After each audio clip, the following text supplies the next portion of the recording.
That's why this president is so dangerous. That's why the president's actions are so devastating to our very form of government, and that's why we need to speak clearly and unequivocally through measures like that offered by the gentleman from Michigan and Ohio today. With that, I yield back. Yields back. For what purpose does the gentlelady from California rise? Gentlelady is recognized for 5 minutes. Thank you, Mr. Chairman. I rise in support of the Amash Kucinich amendment, and I'm proud to be a co-sponsor and at the same time call on other members to join us on the floor right now for this important debate. Mr. Chairman, I've been struck in recent days by the profound lack of seriousness in Washington when it comes to confronting this illegal war we're fighting in Libya. Last week, at a news conference, the President dismissed congressional concerns about war powers authority and his Libya policy as, and I quote him, he said, all kinds of noise about process. And at the same time, the U.S. Senate essentially punted on the issue earlier this week, pulling the plug on an important debate that the country needs because a few Republican senators complained that they canceled recess only to deal with the debt ceiling and they were not going to discuss Libya. But perhaps it was right here in the House that we've seen the most incoherence on Libya. Right before we adjourned, almost 2 weeks ago, this body voted against authorizing the use of force in Libya. And then less than 2 hours later, the House voted to continue funding the war we had just refused to authorize. Mr. Chairman, Congress has the power of the purse, and we must be prepared to use it. We must use this opportunity to send a powerful message. A vote of no confidence in this Libya policy will prove that we do not and will not write another check for a war that Americans don't want and a war that we did not authorize. Hostilities with Libya, and let's be frank, these are hostilities, have now been going on for more than 100 days, with the cost climbing toward $1 billion, and that doesn't even include the moral costs and the costs of civilian lives. The people's money is too important and too precious, especially during this time of fiscal austerity. No one believes that cutting off Libya alone is enough to make meaningful progress on deficit reduction. But I think it's outrageous that we're talking about cuts in Social Security benefits, and those cuts are on the table while we're discussing the debt ceiling negotiations, while we continue to throw money at not one, not two, but 3 wars. A Brown University study concludes that when it's all said and done, Iraq and Afghanistan will suck the Treasury dry to the tune of at least $3.7 trillion. Enough already. Mr. Chairman, the Pentagon is like that teenager. You keep giving the kid the keys to the car, and he keeps crashing it. It's time we cut him off. We must draw the line, and we must draw it here. No more funding for Libya. No more continuance in Libyan hostilities. I urge my colleagues to support this amendment. I yield back. Gentlelady's time has expired. For what purpose, gentleman from Texas rise? Mr. Chairman, I move to strike the last word. Gentleman's recognized for 5 minutes. Thank you, Mr. Chairman. The President says we have gone to war in the name of humanity. In other words, the President's little war in Libya is so that we can preserve humanity in Libya. In the history of peoples, as the gentleman from California has pointed out, in the histories of countries, it has always been the king, the dictator, the tyrant, the chief, the leader that has sent that particular country to war. So when our ancestors got together and they formed a new and perfect union, They decided it would not be the leader, which we call the president, it would be the people that would decide if we went to war. And they gave that power to the Congress of the United States. And only Congress can declare war, not the president. But this is the president's war. And the president, in my opinion, is in violation of the Constitution. He has led America to our third war. Whether or not the War Powers Resolution is constitutional or not, we can debate that. But he's in violation of it, too, because we're still engaged in war. Whether you call it hostilities or not, some say it's not hostile. Well, you be one of the recipients of those cruise missiles on the ground somewhere in Libya, you might think that's a hostile environment toward you. But this country is spending money on a third war, and it is unconstitutional. Our ancestors had comments about the leader, the king, leading us into war. The writer of the Constitution, when it wrote a letter to Thomas Jefferson, he said the Constitution supposes what history and governments have always demonstrated, that it is the executive branch most interested in war and most prone to it. It is accordingly with studied care vested this question in this country of war in the legislative body. The first commander-in-chief, the first president of the United States, George Washington, said, "The Constitution vests the power of declaring war with Congress. Therefore, no offensive expedition of importance can be undertaken until they have deliberated upon that subject and Congress has authorized such a measure." It is our history. It is our heritage. It is our Constitution. It is our principle that Congress must declare war. Congress must be engaged in war. And in my opinion, the President has violated that Constitution. He has violated the law of the land and the War Powers Resolution, and it's Congress's duty now. It is our turn. It is our responsibility to weigh in on this war and stop money from going to this war. Where the President got the $700+ million that have already been spent on this war, we don't know. We just want to make sure no more money is spent on this unconstitutional action. You know, Omar Gaddafi is a tyrant. He's an outlaw. There are a lot of bad guys in the world, Mr. Chairman, and is now the policy of the President to pick out the ones he does not like and start blowing up that country in the name of humanity? We don't know. So Congress must regain its rightful authority and role and make sure that we do not fund the President's little war or any other future wars without congressional approval.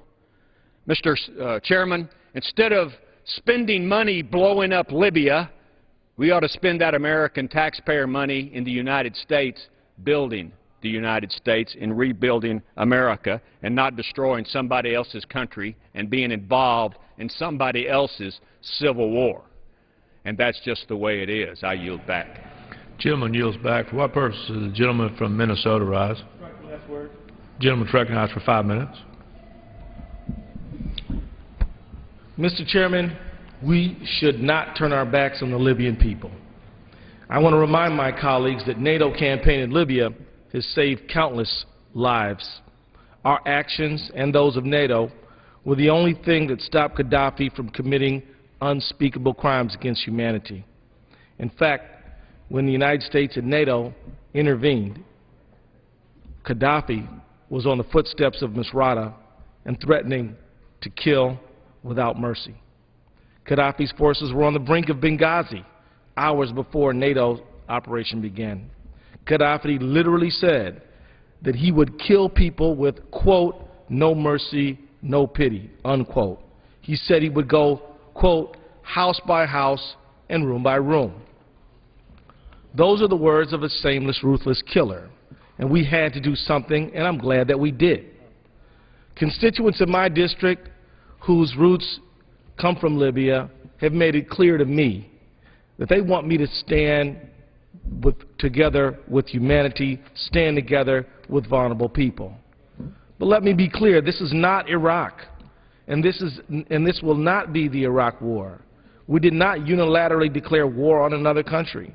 On the contrary, our actions were with the international community, sanctioned by the United Nations, the Arab League, and most importantly, the Libyan people themselves. Our role is limited and constrained.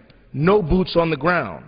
We essentially are helping to supply and refuel and add surveillance. Do we want to signal to other murderous dictators while the people are standing up for democracy that they have a free hand to slaughter their public? I hope not. I say listen to regular Libyans on the street today. They want more NATO involvement, not less. They want the United States to remain involved. If we pull out now, the NATO coalition could fall apart and tens of thousands of refugees fleeing Gaddafi's wrath would jeopardize the fragile democratic transitions in both Egypt and Tunisia. This issue has regional implications. It's not limited to Libya alone.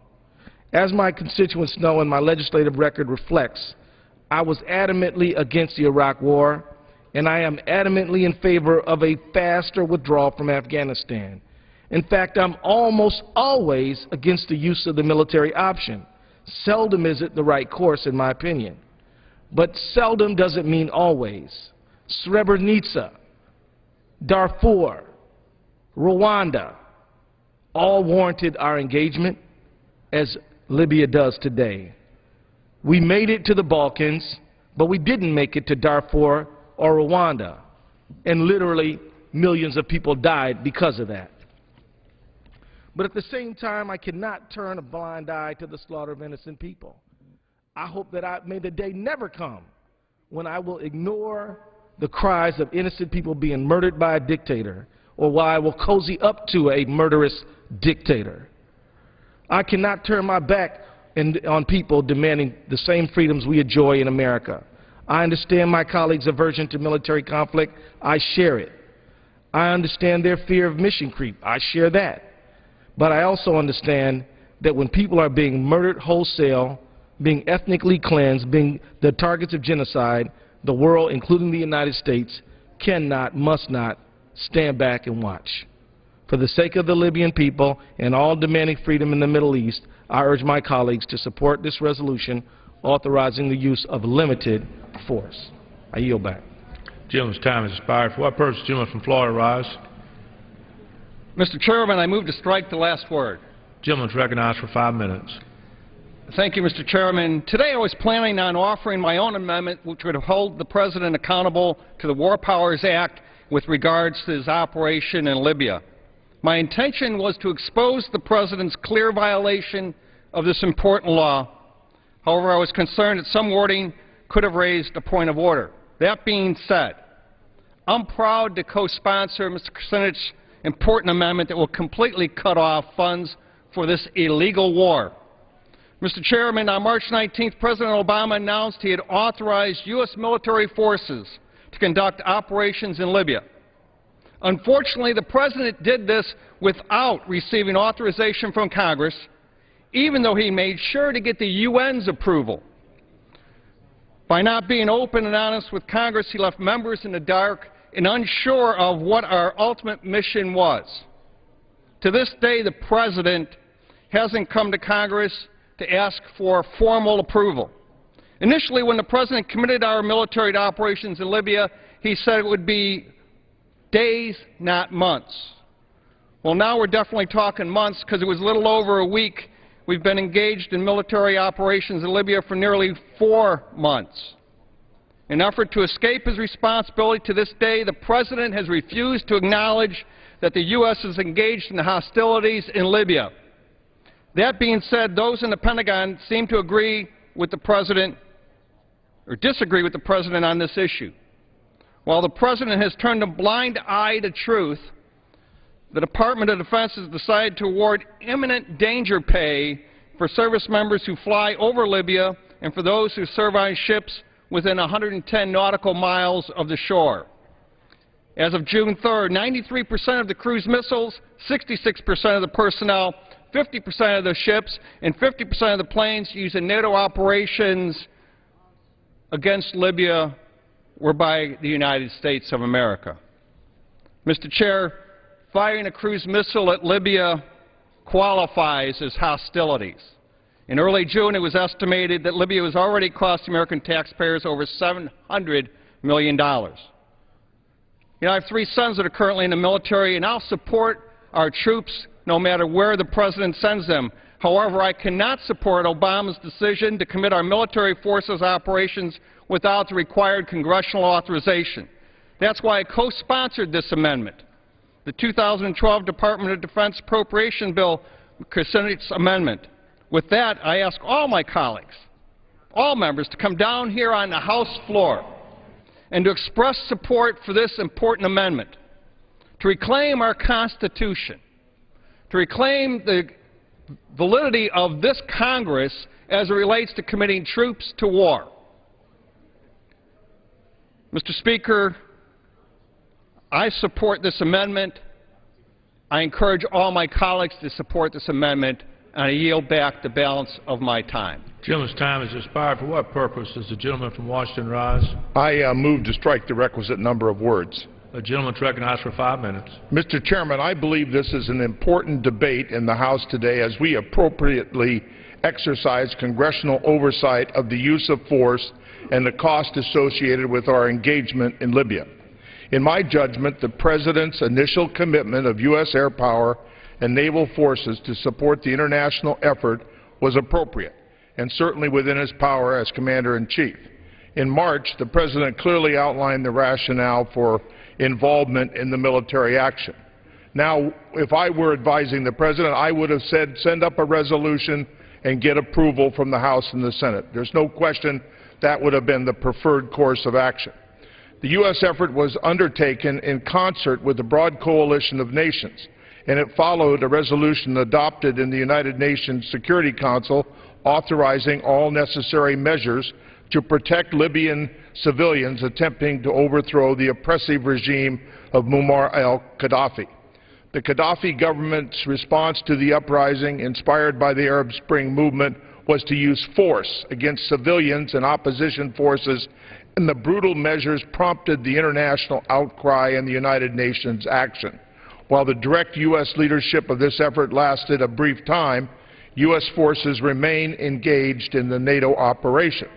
When I hear many of my colleagues speak in favor of abandoning this cause, I believe it is important to reflect on the fundamental reason why we are concerned here.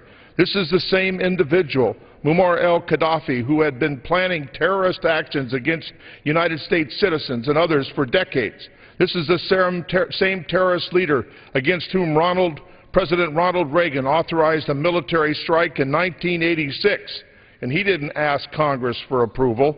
Following the bombing in Berlin and definitive proof of Gaddafi's involvement in other terrorist activity. At that time, President Reagan publicly denounced Gaddafi as the mad dog of the Middle East, who espoused the goal of world revolution. Mr. Speaker, I can only wonder what Ronald Reagan would say today about those who would propose immediate withdrawal of U.S. assistance to the broad coalition of nations attempting to finish the job that President Reagan started. Now, just to make it clear, the administration, when they sent up their reports under the Boehner Amendment, I believe, they did list out the military costs for the operation. Daily operations up to June 3rd were $313.7 million. Munitions, $398.3 million. Global lift and sustain, $1.6 million. The subtotal for military operations was $713.6. And then the drawdown of DoD supplies, $1.3 million. Humanitarian assistance, $1 million, for a total of $715.9 million. Now, munitions come out of the munition funds. Daily operations come out of O&M funds for the Army and the Navy. And the estimate by September 30th, 2011 is that daily operations will total $618, munitions $450, global lift and sustain $10 million, for a total of $1,078,000. Drawdown of DoD supplies would be $25 million, and humanitarian assistance of $1 million, for a total of $1.104. I think that is a pretty clear indication. Now, our chairman is absolutely correct. They have not asked for a supplemental here. They're going to use existing funds that we have already appropriated to take care of this operation. And, of course, you know, we'd all like to see this thing resolved as quickly as possible, and a political settlement may be possible. But I think it would be wrong to undermine the President and our country and our involvement with NATO and with the UN and with our Arab allies on this subject. And I urge a no vote on the Amash Kucinich amendment. And I yield back my time. Gentleman yields back. Does anyone seek recognition? The question is on the amendment offered by the gentleman from Michigan. Those in favor say aye. Aye. Those opposed, no. No. In the opinion of the chair, the ayes have it. The amendment is agreed to. I ask for a recorded vote. Pursuant to Clause 6 of Rule 18, further proceedings on the amendment offered by the gentleman from Michigan will be postponed. Pursuant to Clause 6 of Rule 18, proceedings will now resume on those amendments printed in the congressional record on which further proceedings were postponed in the following order. Amendment number 1 by Ms. Lee from California. Amendment by Mr. Garamendi from California. Amendment by Mr. Nadler of New York. Amendment number 1 by Mr. Poe of Texas. Amendment number 2 by Ms. Lee of California. Amendment number 41 by Mr. Cohen of Tennessee.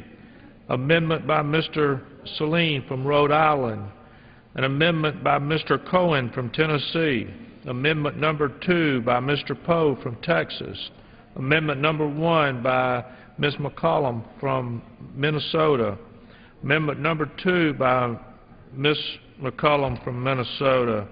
Amendment number 13 by Mr. Cole of Oklahoma. Amendment by Mr. Amash of Michigan. The chair will reduce to 2 minutes the time for the second through the 11th vote. The final 2 votes will be 5-minute votes. The unfinished business is the request for a recorded vote on amendment number 1 offered by the gentlewoman from California, Ms. Lee, on which further proceedings were postponed and on which the noes prevailed by voice vote. The clerk will redesignate the amendment. Amendment 1, offered by Ms. Lee of California. A recorded vote has been requested. Those in support of the request for a recorded vote will rise and be counted. A sufficient number having risen, a recorded vote is ordered. Members will record their votes by electronic device. This will be a 15-minute vote. In the U.S. House, this is the second day of amendment debates on the 2012 defense spending bill, $649 billion, including $119 billion for the wars in Iraq and Afghanistan. There are 13 amendment votes in this series. This first one is 15 minutes. The rest will be 2-minute votes, except for the last 2, which were amendments dealing with U.S. involvement in Libya. And you heard some final debate there on the amendment proposed by Dennis Kucinich and Justin Amash of Michigan. That will be the final vote, the 13th vote in this series.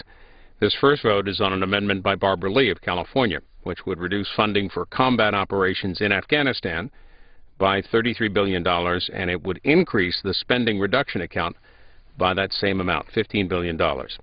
Well, at the White House just a short while ago, the meeting wrapped up with President Obama and congressional leaders, bipartisan bicameral group on debt and deficit negotiations, and the President speaking briefly to the reporters at the White House and saying that there would be a White House meeting on Sunday as negotiators return on Sunday to further discuss the pending debt ceiling on August 2nd.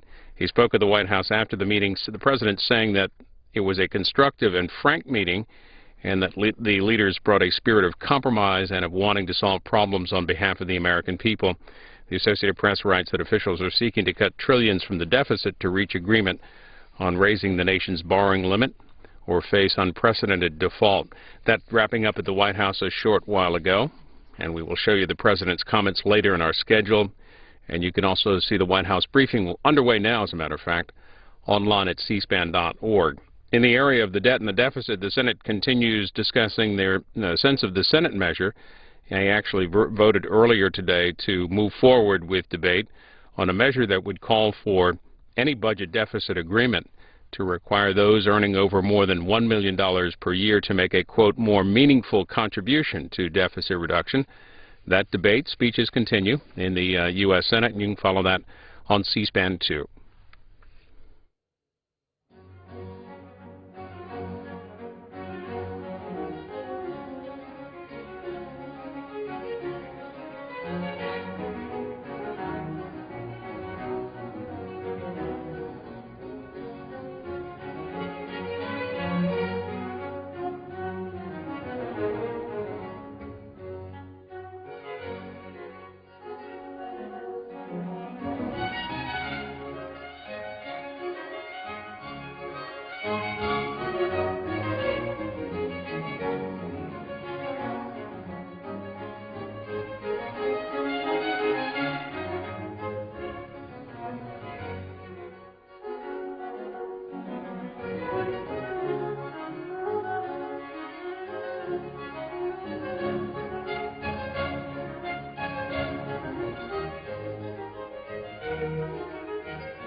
On this question, the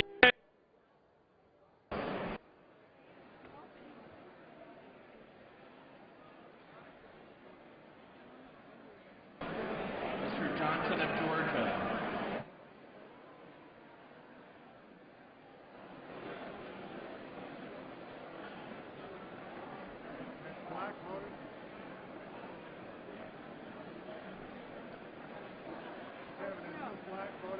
Mr. Johnson of Georgia votes no.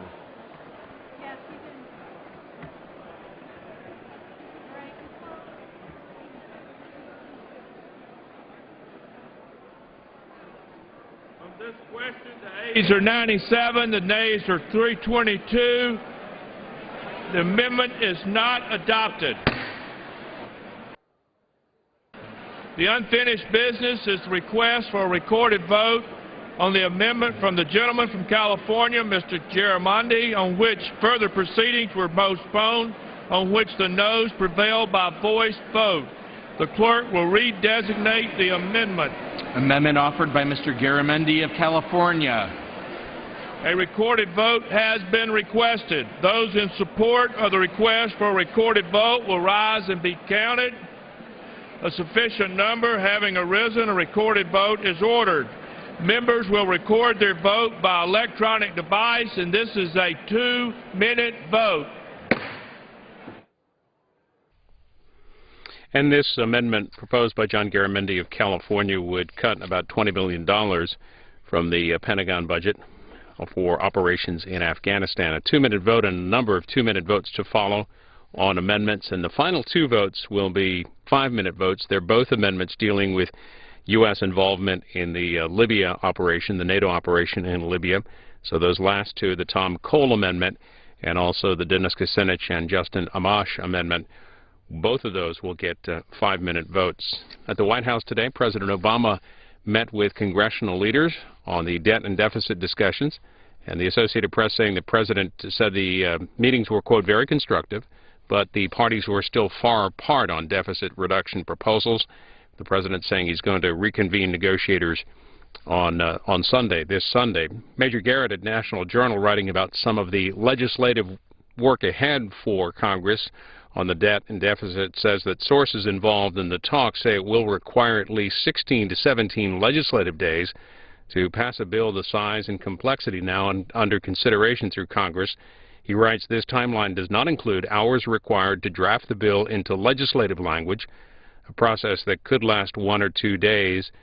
And he also writes, the scenario would require working through weekends and the House canceling a scheduled recess for the week of July 18th, already a foregone conclusion, a foregone though unannounced conclusion. That from Major Garrett this morning in National Journal. And just to let you know, the White House briefing is wrapping up, still online. Watch it live at cspan.org, and you also can see the President's comments from just a short while ago.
On this question, the ayes are 133 and the noes are 295. The amendment is not adopted. The unfinished business is the request for a recorded vote on an amendment offered by the gentleman from New York, Mr. Nadler, on which further proceedings were postponed and on which the noes prevailed by voice vote. The clerk will read and designate the amendment. Amendment offered by Mr. Nadler of New York. A recorded vote has been requested. Those in support of the request for a recorded vote will rise and be counted. A sufficient number having risen, a recorded vote is ordered. Members will record their votes by electronic device, and this is a 2-minute vote. Chair Nadler's amendment deals with $15 million in the Operation and Maintenance Fund, a 2-minute vote. There are more to come. The last 2 amendment votes will be about Libya, and both of those amendments will get a 5-minute vote. Tom Cole's amendment, Dennis Kucinich's amendment as well. This is the 3rd spending bill that the House has taken up so far for fiscal year 2012. It's the defense spending bill. They did general debate before the July 4th recess and began amendment debate yesterday. A full day of amendment debate today. The underlying bill, $649 billion. It includes $119 billion for Iraq and Afghanistan.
On this question, the yeas are 174, the nays are 2.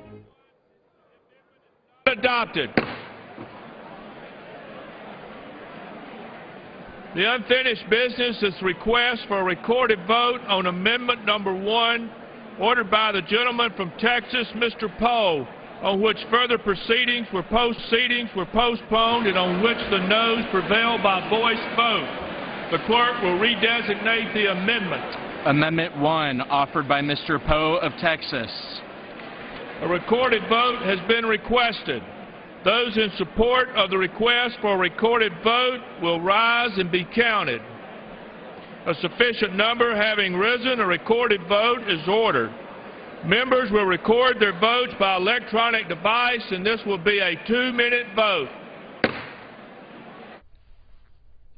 Ted Poe of Texas, an amendment to the 2012 defense spending bill, which would reduce funding for reimbursement paid from defense-wide operations account, basically with about $1 billion being proposed, and this adjustment would primarily affect reimbursements to Pakistan.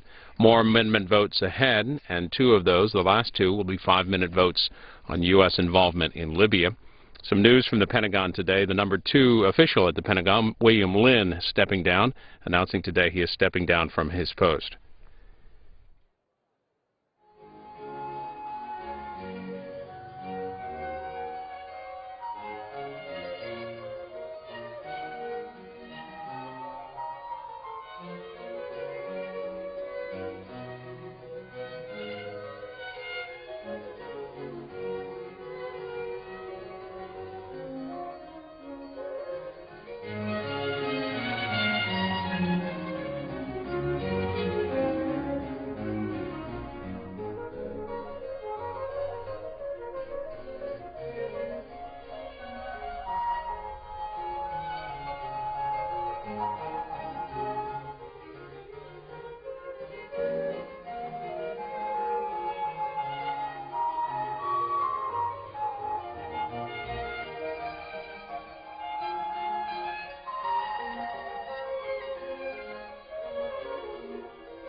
On this question, the ayes are 131, the noes are 297, and the amendment is not adopted. The unfinished business is the request for a recorded vote on amendment number 2 offered by the gentlewoman from California, Ms. Lee, on which further proceedings were postponed and on which the noes prevailed by voice vote. The clerk will redesignate the amendment. Amendment 2, offered by Ms. Lee of California. A recorded vote has been requested. Those in support of the request for a recorded vote will rise and be counted. A sufficient number having risen, a recorded vote is ordered. Members will record their votes by electronic device, and this will be a 2-minute vote. Barbara Lee's proposed amendment, one of several in this series of votes, which would decrease Pentagon funding in 2012. This would strike funding for the Overseas Contingency Transfer Fund, about $5 billion. The overall bill, the defense bill, proposed